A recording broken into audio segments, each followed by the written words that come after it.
CBS News Chief Executive Officer Wendy McMahon announced Monday she is stepping down, the latest twist in a growing battle of wills between the company's news division and Paramount Global. Controlling shareholder Shari Redstone, Paramount Global co-CEO George Cheeks talked with McMahon on Saturday and asked for her resignation, according to people familiar with the matter.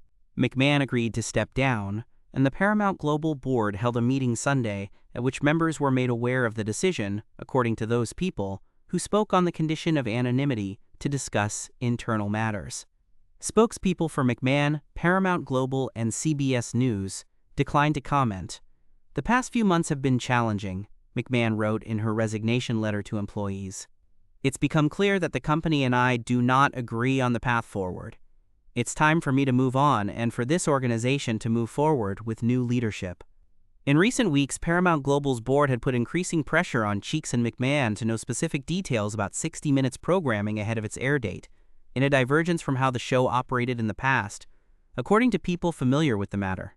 Veteran 60 Minutes executive producer Bill Owens resigned in April, saying Paramount Global's increased scrutiny of his editorial decisions infringed on his journalistic independence.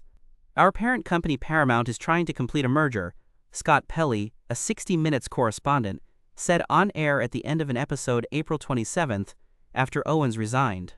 "The Trump administration must approve it. Paramount began to supervise our content in new ways. None of our stories has been blocked, but Bill felt he had lost the independence that honest journalism requires." 60 Minutes aired its final episode of the season Sunday. It won't have new episodes again until September.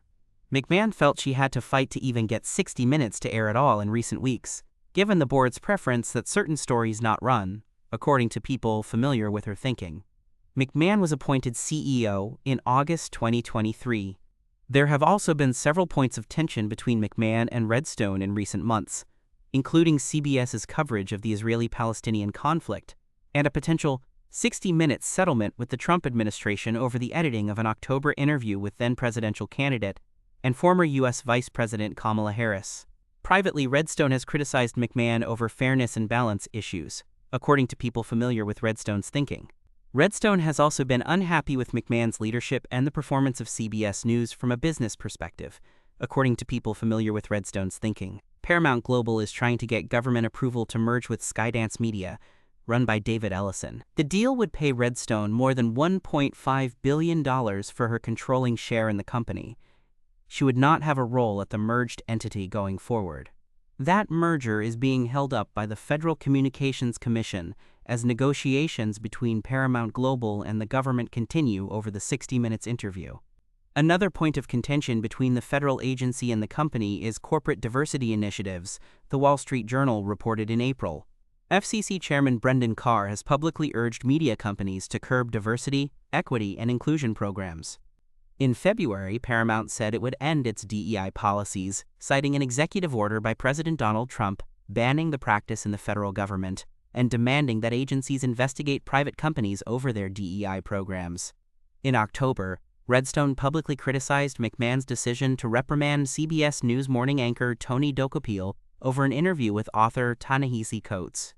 CBS News said Dokapil had violated editorial standards when the host pushed Coates on why he didn't include more of Israel's perspective on the war in Gaza during the interview. Redstone said CBS News made a bad mistake. "I think Tony did a great job with that interview," Redstone said in October during a panel at Advertising Week New York.